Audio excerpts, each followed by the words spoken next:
would you agree that the main problem with Trump seems to be sort of India's refusal to allow us to enter our agricultural markets? I mean, apart from, of course, our decision to continue buying oil from Russia. It's more than agriculture. I think agriculture is the stumbling block, but he's angry about two things. One, he's angry about he's not getting credit for the ceasefire, Right.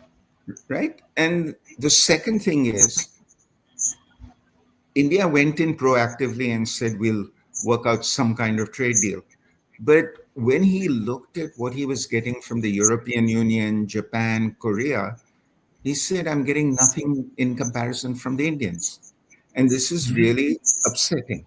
So these are the two things that have made him angry.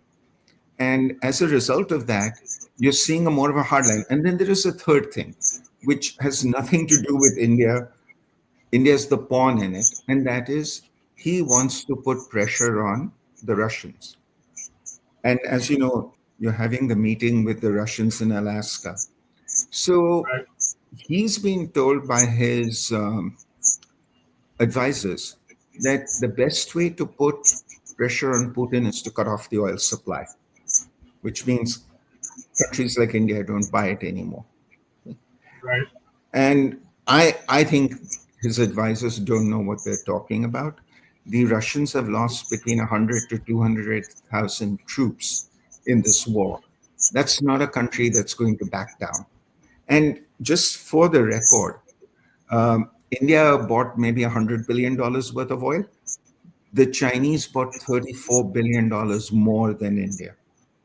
So to say that the Indians are to blame in this one is a bit sketchy.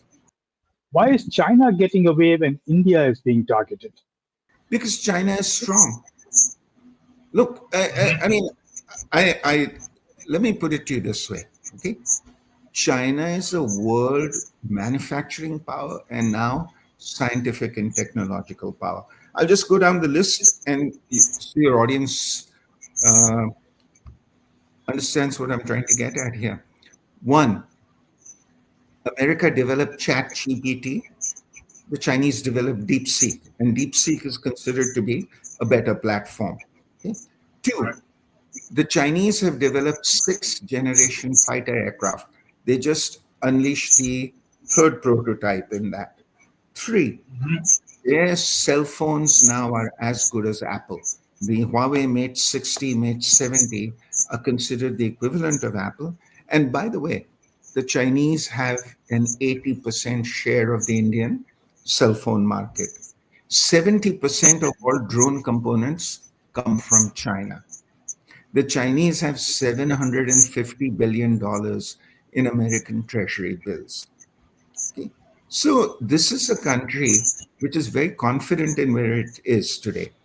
And one thing you have to understand about Xi Jinping didn't go begging to the Americans, please, please invite me to the inauguration. It was Trump who on day one said, I want Xi Jinping to come.